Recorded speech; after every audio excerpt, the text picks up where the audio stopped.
On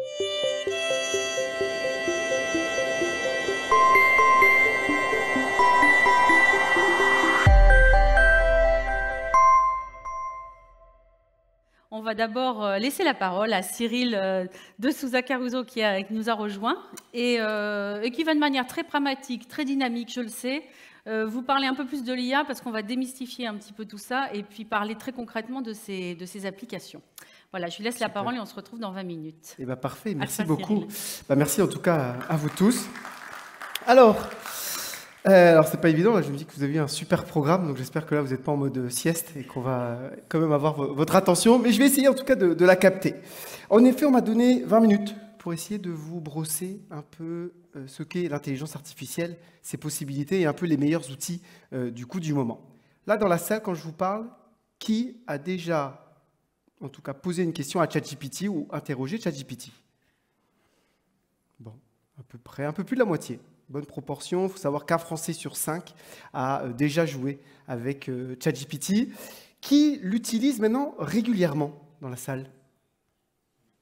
Ok, un petit nombre déjà, bon un peu moins, mais déjà un petit tiers. Bon, alors moi je vais essayer de brosser large, parce que pour qu'on ait un échange un peu efficace ensemble, il faut qu'on puisse tout de même avoir en tout cas un langage commun et avoir une bonne perception de ce que c'est. Donc, pour celles, alors je vais rappeler des évidences à certains et aller peut-être un peu plus loin pour d'autres. Ici, c'est l'interface classique, d'accord? Alors, on va parler de ChatGPT, mais ChatGPT, c'est un outil parmi d'autres, d'accord? Qu'on soit très clair, ce n'est qu'un outil parmi des milliers qui ont émergé ces 11 derniers mois, d'accord? Tous les outils que je vais vous montrer là, aucun n'existait il y a 11 mois. Donc, il y a un vrai changement majeur parce qu'il y a une vague qui est liée à un moment technologique particulier. Bon, ChatGPT, certains d'entre vous donc ont utilisé le 3.5. Qui c'est qui est abonné à ChatGPT ici? Ok. 3 uniquement. Alors, sachez juste, ceux qui ont utilisé juste le GPT 3.5, ayez juste en tête que GPT 3.5, c'est à peu près 175 milliards de paramètres. Je vais revenir rapidement tout à l'heure là-dessus. Mais GPT 4, c'est 1800 milliards de paramètres. Donc, en termes de puissance, lorsque vous utilisez la comparaison, c'est vraiment entre une trottinette et une Ferrari. D'accord? Donc, ceux qui se sont contentés d'utiliser GPT 3.5, vous n'avez pas vraiment testé peut-être la puissance, en tout cas toute la puissance de l'IA. Bon, la première chose qu'on fait souvent avec ces IA-là, c'est qu'on les utilise comme des moteurs de recherche. En réalité, ce ne sont pas des moteurs de recherche. D'ailleurs, ce sont plutôt de mauvais moteurs de recherche, en tout cas jusqu'à présent. Pourquoi? Parce qu'un modèle comme GPT-4, on y a déversé l'ensemble de la connaissance humaine à date de 2021. Elle n'est pas à jour ensuite. Et d'ailleurs, ce n'est pas sa vocation. Par contre, elle a appris à écrire, à rédiger de manière statistique. Je vais revenir sur ces processus-là. Heureusement, on a dans les top outils du moment, notamment la version web, qui permet d'adosser la puissance du modèle GPT-4, encore une fois, qui ne se met pas à jour. J'insiste sur cette dimension-là, parce que ça prend beaucoup d'énergie de développer ces modèles. On va pouvoir venir l'adosser, effectivement, à des recherches web. Donc, si jamais je viens, il y avait la question du numérique responsable, je vais lui dire, OK, écris comme un expert du numérique responsable. Alors, juste à un point, pour celles et ceux qui l'ont déjà utilisé, systématiquement, vous donnez un rôle ou un contexte à la machine au début de votre prompt. Le prompt, c'est l'invite de commande. Pourquoi? Parce que vous allez activer ce qu'on appelle un mécanisme d'attention. Au lieu que la machine utilise ses connaissances moyennes pour vous répondre, là, en l'occurrence, elle va chercher dans sa base de connaissances plutôt ce qui relève justement du numérique responsable. Et c'est comme ça que vous allez élever le niveau de la machine et que notamment GPT-4 passe par exemple le concours de Stanford parce que je suis capable de venir lui dire quelle, en tout cas, expertise mobiliser. Une fois que j'ai dit ça, écrit comme un expert du numérique responsable, donne-moi les bonnes pratiques clés en citant tes sources. Donc encore une fois, c'est un outil, alors juste je vous le montre là parce que c'est tout récent, c'est depuis la semaine dernière que OpenAI a réactivé ce qu'on appelle le web browsing, c'est-à-dire que là maintenant, ça y est, donc vous voyez, il va s'activer, hop, il va venir chercher sur Internet des sources d'informations, il va en scanner un certain nombre et il va utiliser effectivement sa capacité du coup à écrire pour ensuite venir synthétiser ce qu'il aura cherché. Ce qui m'intéresse là, à ce moment-là, c'est qu'effectivement, comme il va venir chercher et citer des sources, alors on commence à se rapprocher potentiellement de quelque chose qui ressemble plus à, en tout cas, un moteur de recherche, en tout cas efficace, une nouvelle génération. Je vais le laisser rapidement tourner, puisque là, il est en train de chercher différentes sources d'informations. Et en parallèle, je vais vous présenter un autre outil qui s'appelle Poe. Poe.com, ça c'est l'interface que moi je privilégie aujourd'hui. C'est une autre interface qui vous permet de venir échanger, notamment avec le modèle GPT, mais qui permet de comprendre ce qu'il en est aujourd'hui, c'est que GPT-4, notamment, c'est un modèle parmi tant d'autres. Il y a beaucoup d'autres modèles qui ont d'autres spécificités. Et donc, le problème de l'interface d'OpenAI, c'est qu'il n'y a qu'un modèle. Et sur Poe.com, vous avez d'autres outils. Moi, je vais utiliser Claude 2 tout à l'heure. Avant ça, je reviens. Donc ici, vous voyez, donc, le numérique responsable, voilà. Donc, il vise il me rédige une note. Là, ce qui m'intéresse dans cette note-là, c'est que, ici, vous voyez des petits numéros apparaître. Et chacun des éléments qu'il m'apporte dans la note, du coup, est sourcé. Ça, c'est une des premières aides que je vais utiliser, en tout cas, une des premières manières d'utiliser l'IA. Je vais aussi pouvoir, et ça, c'est un point important, j'ai été télécharger là tout à l'heure une note là, de l'ADEME sur le numérique responsable. Plusieurs pages là-dessus. Je peux, et là, Poe, je le trouve plus efficace là-dessus, et notamment, je vais utiliser Claude 2. Pourquoi? Parce qu'une IA va se définir par ses données d'entrée, mais également par sa capacité à gérer du contexte. Claude, qui vient de la société Anthropique, a beaucoup plus de contexte. Je peux y insérer beaucoup plus de données en entrée dans mes prompts. Typiquement, si je viens ici gérer, pareil, la note que j'ai été récupérée. Et là, toujours de la même manière, je lui ai dit écrit comme un expert du numérique responsable. Synthétise. Donc là, je lui donne, alors sachez qu'il y a des méthodes derrière pour rédiger les prompts. En général, on va rédiger les prompts en 3 parties dans les formats simples. Je donne un rôle ou un contexte, je donne un objectif, et ensuite je donne le format. Donc je dis synthétise le document en pièce jointe en 10 idées clés. Et hop, je viens lui lancer les éléments, et donc il va venir, lui assistant, va venir lire le document que je lui fournis pour ne pas avoir moi-même à le lire, et il va venir synthétiser les choses. Bien sûr, il est excellent, et ils sont excellents dans la capacité de résumé, de synthèse. Ils ont une vraie compétence sur ces domaines-là. Donc, il vient me dire quelles sont les 10 idées clés à l'intérieur. Il y a des techniques pour améliorer encore plus et densifier encore plus le résultat. Bon, ici, j'ai eu ma note, vous avez vu. Donc, en parallèle de GPT qui lui, a sourcé sur Internet d'un côté, ses sources. De l'autre, là, j'ai les 10 idées clés qui m'ont été fournies. Ce qui va être intéressant, c'est quand je m'adresse, je pense, au monde de la culture, mais aussi au monde économique, d'un coup, je souhaite, par exemple, peut-être délivrer ce contenu à un public cible. Par exemple, des enfants de 7 ans, il va falloir leur parler de manière pédagogique. Ces outils-là vont être excellents pour ça. Par exemple, si je dis, OK, réécris ces 10 idées clés pour les présenter de manière simple et pédagogique à des enfants de 7 ans en utilisant des métaphores. Dès qu'il va s'agir, oui, bien sûr, de rendre les choses plus compréhensibles, adaptées à un certain public, ces IA vont être particulièrement pertinentes. Je vais le laisser en tout cas tourner, on va voir un peu ce qui va me sortir ici. En parallèle, je reviens, juste on peut regarder rapidement ce qui est écrit. Voilà, par exemple, une première idée, le numérique pollue beaucoup, comme si des milliers de voitures roulaient tous les jours. Donc, il va utiliser ça et il vient. Et bien utiliser, c'est une manière. Donc, ce qu'il faut avoir en tête, je sais qu'il y a beaucoup de personnes qui pensent que l'IA va venir nous remplacer. Ça, c'est certain que non. Par contre, j'utilise une phrase très souvent, vous n'allez pas être remplacé par l'IA. Vous pourriez être remplacé par des gens qui utilisent l'IA. Parce que l'objectif, c'est d'utiliser l'IA comme un assistant. Bon, ça, c'est le premier élément. Et une fois qu'on a touché à ça, on a touché un peu au basique. Une grande partie d'entre vous ont déjà touché à ce type d'outil. Bon, une fois que j'ai fait ça, moi, ce qui va m'intéresser maintenant, c'est d'aller plus loin. Bien entendu, là, par exemple, je prends ma note. Ici, je la copie. Souvent, quand j'ai rédigé une note, après, ce qu'il faut, c'est venir la présenter. OK. Bien sûr, à l'ère de l'IA, on ne va plus générer nos PowerPoint nous-mêmes. C'est bien sûr l'IA qui va s'en occuper. Si j'arrive ici, c'est un des outils parmi d'autres, gamma.app. Je viens ici lui dire créer. Je viens dans la note. Je lui insère la note que je viens de faire rédiger en parallèle. Et bon, on va mettre quelque chose de pas trop long, une douzaine de cartes, et je lui demande de générer. J'aurais pu insérer peut-être la charte graphique de produits en Bretagne en amont. Si je clique ici et je clique sur continuer, il va en parallèle, en direct, venir générer le PowerPoint de présentation de ma note pour venir assister du coup derrière ma présentation. Ça, c'est un élément aujourd'hui qui est facilement du coup accessible. Parmi donc les outils, donc je laisse générer sa présentation. ce dont on parle beaucoup, bien entendu, c'est les générateurs d'images. Là-dedans, on va avoir, par exemple, Midjourney. Alors, je vais me mettre sur Discord. Alors, c'est l'un des outils dont on a le plus entendu parler. Sachez que, personnellement, je préfère l'interface leonardo.ai, du nom de Léonard de Vinci. Mais, en démo, j'ai plutôt tendance à utiliser Midjourney parce qu'il y a beaucoup de filtres et il permet de faire des choses très belles assez facilement. Je lui dis, OK, imagine imagine le logo de présentation, enfin d'une présentation sur le numérique responsable. Et donc, qu'est-ce qu'il va venir faire? Eh bien, une fois que j'ai donné ça, il va venir également le générer.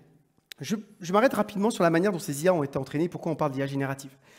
Il y a plusieurs révolutions technologiques qui sont au cœur de tout ça. Je vais passer sur la partie hardware, mais il faut bien avoir en tête que ces IA-là, c'est avant tout un sujet machine. D'accord? C'est avant tout un sujet machine et de technologie hardware et d'une réalité physique. Sur la partie software, le fonctionnement, il y a 3 grandes révolutions qui s'articulent, des révolutions pourtant des technologies qui datent des années 50. Les réseaux de neurones, ce qu'on appelle l'apprentissage autosupervisé et les transformers. Sur les réseaux de neurones, sur l'apprentissage autosupervisé, pour que vous compreniez bien comment ça fonctionne, par exemple, quand je viens à ChatGPT, je lui ai donné l'ensemble de la connaissance humaine, d'Internet, de la littérature. Et l'apprentissage autosupervisé, c'est quoi? Il a paramétré son réseau de neurones en jouant à un jeu qui consistait à se cacher des bouts de phrases et à imaginer dans le corpus de texte, étant donné le contexte qu'il y a autour, d'imaginer d'un point de vue probabiliste qu'est-ce qu'il y avait à la place. Puis après, il a regardé, s'il avait bon, parfait, s'il avait tort, il a corrigé ses paramètres. Et donc, il a appris par exemple à écrire dans le style de Victor Hugo de manière statistique. Si jamais je lui dis, réécris cette note dans le style de Victor Hugo. Okay, alors de manière courte et synthétique, parce que sinon il va s'emballer. Eh bien, il va venir écrire dans le style de Victor Hugo. Et qu'on soit clair, moi je suis auteur, j'ai écrit plusieurs ouvrages. Et j'aurais voulu vous dire que, en effet, ces IA-là, à un moment donné, écrivent moins bien que nous, etc. C'est pas vrai. Elles écrivent mieux que nous. D'accord? La question, c'est plutôt le prompt qu'on va leur poser, la manière dont on va pouvoir corriger, parce que vous-même, vous allez pouvoir faire des textes, faire corriger vos textes, etc. Bon, vous voyez ici, en ces temps modernes où le souffle numérique embrase le globe, il est de notre devoir de chevalerie de la brandir avec conscience et honneur. Voici, par la plume de l'humble narrateur, quelques éclats de sagesse pour naviguer dans ces mers électroniques. Bon, bref, on passe. En tout cas, cette capacité à venir écrire, et bien sûr, là, ça peut venir faire très kitsch, parce qu'on associe 2 domaines qui ne sont pas très subtils l'un et l'autre, mais il y a cette capacité, il suffit juste de poser la bonne question, le bon prompt, du coup, à la machine. Bon, derrière, vous avez vu le logo qui a été généré. Allez, je ne vais pas prendre le premier, il fait un petit peu bizarre. Allez, on va prendre le 4e. Je ne vais pas faire de commentaires sur le premier. Du coup, j'ai... ah oui, voilà. Ça, c'est l'aléatoire de la machine. Je ne le maîtrise pas. Bon, bref, je continue rapidement là-dessus. Allez, je peux l'enregistrer. Enfin, je ne vais pas l'enregistrer. Ici, bien entendu, la dérive, vous imaginez bien, si jamais je lui dis, imagine une photo réaliste de Barack Obama faisant de l'ordinateur dans une forêt. Okay. Bien sûr, il va également du coup venir générer en tout cas une photo, en tout cas liée à ça. Pourquoi? Parce qu'il a appris statistiquement à reconnaître les pixels qui constituent Barack Obama. Okay. En apprenant toujours par le même mécanisme, je me cache une partie des données et j'imagine ce qu'il y a à la place. Donc là, il va en tout cas nous générer derrière une image. Le temps passe, je n'ai pas énormément de temps pour tout vous présenter. Bon, je laisse juste là, mais vous comprenez bien que la prochaine élection présidentielle qui se joue à l'ère de l'IA, c'est une problématique parce que j'ai aucune qualité de graphiste, j'ai aucune qualité de photographe, et pourtant, voilà, je peux générer une photo de Barack Obama en train de faire de l'ordinateur dans la forêt. Qu'est-ce que ça signifie? Qu'est-ce que ça fait? Voilà. En tout cas, il y a en tout cas un sujet, beaucoup d'interrogations, et je pense que le débat qui va suivre va nous permettre en tout cas d'explorer le sujet. Mais vous voyez, il n'y a aucune pixel de vrai dans cette photo, c'est toujours le même apprentissage. Bien sûr, ce qu'on fait avec les photos, on peut le faire avec des vidéos. Là, je ne vais pas passer, alors, là, parce qu'en plus, il est capricieux aujourd'hui, Runway, mais c'était un des outils que j'aurais pu vous montrer, juste avec un prompt. Je lui demande de générer une vidéo. Certains experts considèrent que dans les 3 à 5 ans, on aura le premier film au cinéma entièrement généré par IA. Il y aura des acteurs qui auront des dialogues, des conversations, des scènes, et pourtant, il n'y aura jamais eu de tournage, il n'y aura jamais eu d'acteurs qui ont dialogué, jamais de script. Tout ça aura été inventé par l'IA. On a déjà les prémices, et typiquement, j'ai notamment dans ma démo, ben voilà, une vidéo que j'ai faite il n'y a pas longtemps. Là, c'était pour un cours sur la théorie de la relativité. Je lui ai dit, OK, fais-moi une vidéo de l'espace-temps, voilà, l'horloge de l'espace-temps. Et donc, voilà, il a généré 4 secondes d'une première vidéo. Donc ça, c'est cette possibilité-là qu'on a. Et on n'est qu'au début, bien sûr, de la révolution. Tout ce que je vous montre là va être dépassé dans 3 mois, le sera encore plus dans 12 mois, parce que la vague de l'IA générative ne fait que commencer. Dans ce que j'aurais pu vous montrer également, j'aurais pu vous montrer plein de choses. Il y a un outil que j'aime bien, qui me plaît beaucoup en ce moment, c'est celui-ci. C'est un outil qui, alors lui, et à l'ère où on se pose la question du numérique responsable, ça va être important, c'est générer une vidéo. Là, la vidéo que j'ai générée tout à l'heure, là, vous imaginez bien la puissance de calculateur qu'il faut parce qu'on génère tous les pixels d'une vidéo complète. Là, il y a autre chose, c'est un outil où je viens lui donner un script. Et ensuite, l'IA va chercher dans une banque d'images, de vidéos, les vidéos pertinentes, parce qu'il va écrire un script, générer une voix off voilà, qui n'existe pas, et monter une vidéo complète. Et typiquement, hier, je lui ai fait un test, je lui ai dit, OK, écris-moi une vidéo pédagogique sur le numérique responsable. La vidéo est en anglais, parce qu'elle n'est pas encore disponible en français, l'outil sera bientôt disponible, mais voilà ce qu'il m'a proposé. What if every click, every swipe, every moment spent online had a tangible impact on the world around you? How would that change the way you interact with the digital sphere? Welcome to a world where digital responsibility is not just a buzzword, but a crucial aspect of our daily lives. Tout le montage, la voix, le script, l'articulation a été généré entièrement du coup, par IA. Ça, c'est une des possibilités. Alors, j'aurais voulu parler de plein d'autres. J'aurais voulu vous montrer comment, si jamais je viens ici, par exemple, chercher un prompt ici. Parce que, bien entendu, ce qui vient nous interroger, c'est l'accessibilité par la disponibilité de ces outils-là. Si jamais sur ChatGPT, là, je viens dans un nouveau chat lui demander de générer un code HTML pour créer un site web, bien entendu, le langage informatique et tous les langages informatiques, ce ne sont que des langages parmi d'autres. Donc, statistiquement, il a appris à écrire aujourd'hui entre 40 et 60% du code informatique mondial est généré par IA. Et on pense qu'on ira entre les 60 et 80%. D'accord ? Donc, c'est parmi, en tout cas, les éléments. Pour brosser parfaitement large maintenant les choses, je vais juste vous dire tous les outils que j'aurais voulu, dont j'aurais voulu vous parler. J'aurais voulu vous parler, par exemple, de Galileo, qui vous permet, là mieux, j'ai envie de créer du design, j'écris juste du texte, tiens, crée-moi une application mobile, voilà, hop, et il va générer le design de votre application mobile automatiquement en s'appuyant, bien entendu, donc j'utilise juste voilà, des prompts et il génère derrière le contenu associé. J'aurais voulu vous parler également, par exemple, bien sûr, d'Adobe, qui voilà, intègre dans sa suite maintenant la possibilité d'utiliser l'IA. Tout le monde devient retoucheur de photos facilement, puisque j'ai plus qu'à utiliser le langage. Par exemple, là, il va utiliser une route, il va vouloir remplir, il va faire disparaître. J'écris juste ce que j'ai envie, voilà. Et hop, ça remplit. Je veux voilà, rajouter là des traits de route, jaune, ok. Et l'image génère, d'accord. Donc, je deviens moi-même dans une capacité à traiter en utilisant juste le langage naturel. La révolution des IA génératives, c'est qu'elle met entre les mains du plus grand nombre l'accessibilité du coup à ces outils. Dans les autres outils dont j'aurais voulu vous parler, j'aurais pu vous parler également de la même chose sur voilà, utiliser là, des outils qui permettent du traitement d'image, comment je transforme Mona Lisa en une photo photoréaliste. J'aurais pu vous montrer comment également on peut générer bien sûr de l'audio, puisque la musique, ce ne sont que des données, et donc on peut apprendre à l'IA à générer de la musique. Là, on a Stable Audio qui le permet. J'aurais pu vous parler également de la génération. Alors, je ne sais pas si je l'ai mis. Non, peut-être pas. Je pense que je ne l'ai pas. Mais comment on génère des jeux vidéo directement. Alors, peut-être ici, non ? Octoshop. Celui-là ici ? Non, Octoshop, c'est celui-ci. Non, j'aurais voulu montrer comment on pouvait générer, en tout cas, peut-être je le retrouverai. 2 outils que j'aurais voulu terminer à vous montrer pour terminer. L'outil qui vous permet d'assister à vos réunions, qui du coup prend la prise de notes, génère le compte rendu, bien entendu, et vous envoie les éléments. Si vous arrivez en retard à votre réunion, vous pouvez poser la question à l'IA de ce qui s'est dit juste avant, et l'IA vous assiste là-dessus. Donc bien sûr, on ne prend plus de notes et on ne rédige plus de compte rendu.